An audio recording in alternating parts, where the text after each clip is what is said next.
कर रही है और ऐसे बैंड भी कर रही है। तो चलो बैंडिंग का तो मैंने ऑलरेडी यहाँ पर कर दिया है कि बैंडिंग अगर करके आती है तो हमें इसकी दूसरी वाली जो कंडीशन है वो कॉपी होती हुई दिख सकती है। इस लाइक दिस, ये बैंडिंग ये है, अगर देखेंगे तो ये बैंडिंग है, तो मैं ये वाला ऐड नहीं कर रहा हूँ।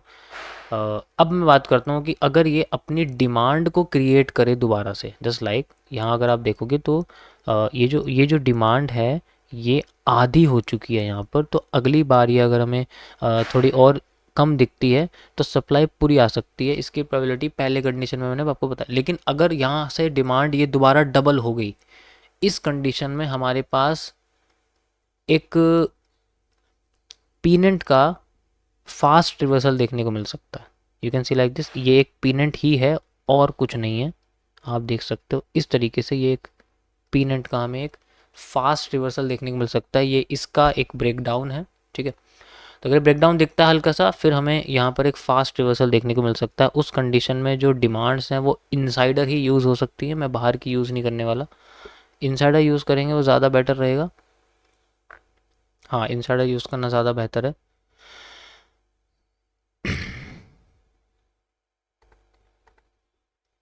यहाँ से यहाँ तक की ये रहेगी और यहाँ से यहाँ तक की ये रहेगी। तो ये डिमांड्स जहाँ से भी ये अपने आप को रिवर्स करती है, then we can use this area. यहाँ से इस तरीके से हमें मूव इसका देखने को मिल सकता है। और जो मैंने 1 डे के टाइम फ्रेम पे एक लाइन यहाँ ड्रॉ करी थी, उसको फिर ये वहाँ तक ये जाने की कोशिश कर सकती है अकॉर्डिंग टू दिस।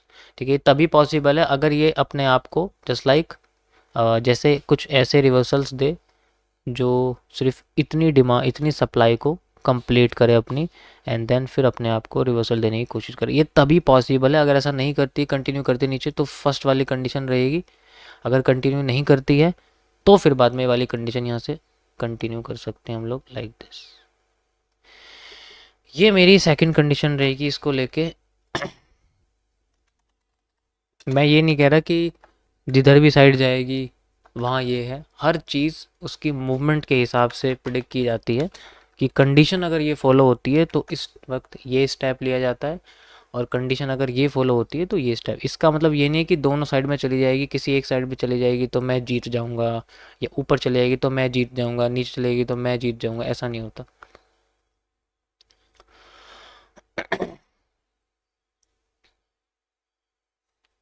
ओके, तो जो पिनेंट है वो इसी तरीके से काम करता है। तो ये थे आज के एनालिसिस। इसको देखकर बाकी जिसकी प्रोबेबिलिटी सबसे ज़्यादा होती है मैं कंडीशन 1 में उसको ही रखता हूँ।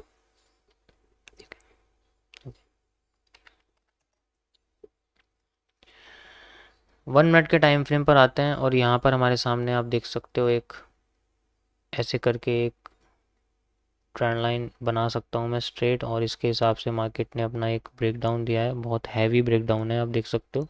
ठीक है, वैसे तो ये किसी काम का नहीं, इसको हटा देता हूँ, बस समझने के लिए था। एंड अभी फ़िलहाल के लिए हमारे पास जो ये हिस्सा है लाइक दिस, ये हमारे सामने बना हुआ है। मार्केट अपने आप को इतना ही लेके जा रही है, एंड देन वो एक रिवर्सल एरिया क्रिएट कर रही है for making it mini reversal area हम इसे कह सकते हैं। ठीक है, यहाँ से हमें क्रिएट करती हुई दिखा रही है।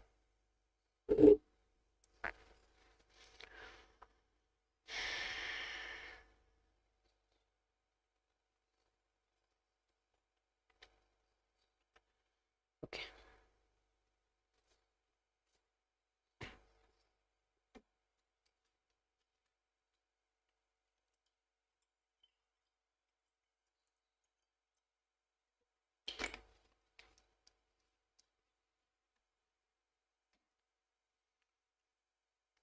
सर मुझे नॉलेज है थोड़ी सी ट्रेडिंग के बारे में, तो कहाँ से स्ट्रीमिंग की वीडियो देखना शुरू करूँ?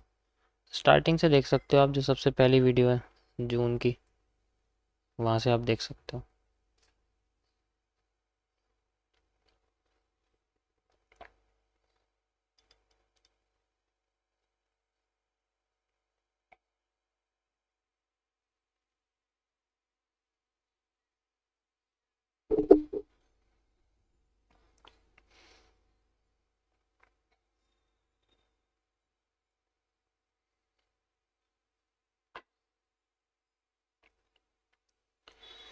इवेंट कब तक हो जाएगा? बस होने वाला है, अरेंज हो गया है। Day 1 to 14 video is not in list, कोई बात नहीं, आप डे 14 से देख लो आप जो भी है।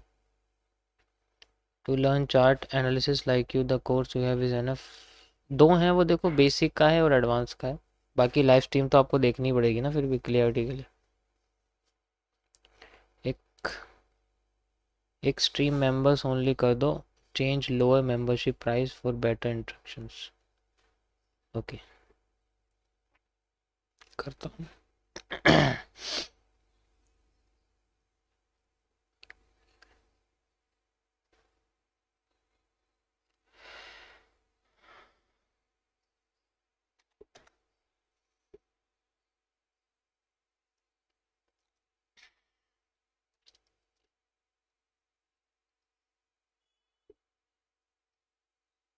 बाकी वो सबको समझ में आ गया था नंबर्स वालों को?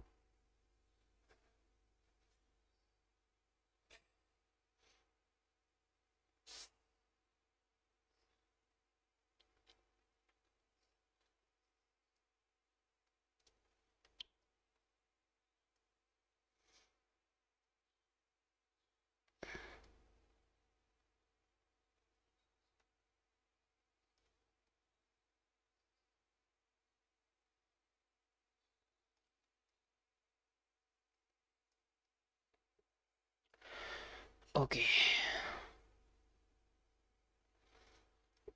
अभी चेंज नहीं हो सकता, ये मुझे दूसरा बनाना पड़ेगा फिर, कोई बात नहीं, अभी के लिए यही मेंबरशिप रहेगी। ओके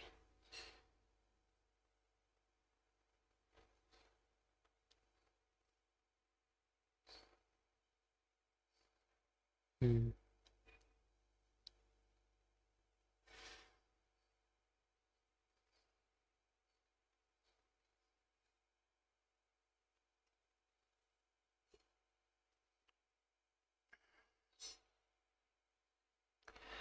देखो ये और ये सेम है, ये जो आप देख रहे हो ये और ये जो स्ट्रक्चर है ये लगभग सेम है, बस ये थोड़ा सा रेंज एनालिसिस की वजह से आधा हो चुका है इसका टाइम, ठीक है, इसका 2 गुना था, इस वजह से आपको ये दिख रहा है, ठीक है, ये 2 गुना था।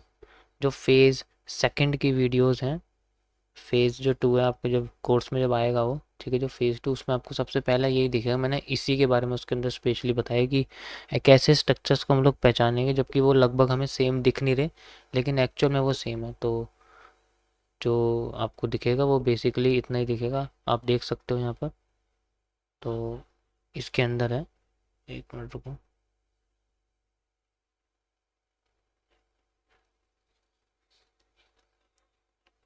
ओके,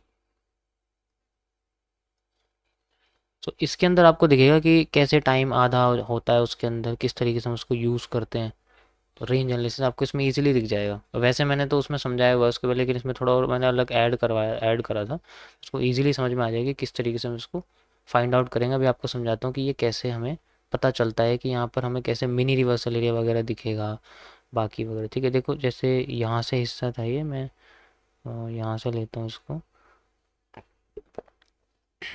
और यहाँ से लेके यहाँ तक, ये पूरा ये पूरा स्ट्रक्चर है जो यहाँ तक ख़त्म होता है और यहाँ से शुरू होता है, ठीक है। मैं इसको लेके आपको दिखा रहा हूँ और फिर ये इस स्ट्रक्चर से कैसे मैच करने वाला है, कैसे मैंने बोला कि ये आधा होने वाला है। आप ध्यान से देखो इस स्ट्रक्चर को, तो इसमें जो टाइम स्पेंड हुआ है यहाँ से लेके यहाँ तक का, वो टाइम है हमारे पास करीब करीब, अगर आप देखोगे तो, ठीक है, यहाँ आप नीचे टाइम देख सकते हो, इसमें इसमें टाइम है 40 मिनट का, ठीक है। और अगर आप देखोगे तो ये आधा बस होने ही वाला है और आधा आधा होने से पहले इसके अंदर मूवमेंट आ गई, ब्रेकआउट होने, जैसे मैंने आपको बोला कि एक मिनी रिवर्सल एरिया है हमारे पास एज यूजल। अब ये इससे इसलिए मैच कर रहा है क्योंकि सोचो अगर मैं इसको आधा कर दूंगा तो ये आपको लगभग ऐसा ही दिखेगा, ये देखो, अगर मैं इसको आधा कर दूंगा ना, ये देखो आपको लगभग लगभग ये ऐसा ही दिखेगा, सेम टू सेम, ज़्यादा इसमें फ़र्क आपको नहीं, लाइन चार्ट पे देखोगे तो और इजीली आपको समझ में आ जाए। तो कुछ स्ट्रक्चर्स ऐसे होते हैं जो हमें सामने से नज़र नहीं आएंगे कि भाई वो उससे मैच कर रहा है, वो एक्चुअल में हमें खुद अपना यूज़ करना पड़ेगा कि हाँ वो ये ही है, लेकिन वो जिस जितने टाइम में बना था हमारे सामने जो अब लाइव में बन रहा है वो बेसिकली उससे आधे टाइम में बन रहा है, लेकिन जो स्ट्रक्चर का जो हमारे सामने जो मूव है वो ज़्यादा हमें देखने को मिलता है। जब कोई भी पैटर्न ज़्यादा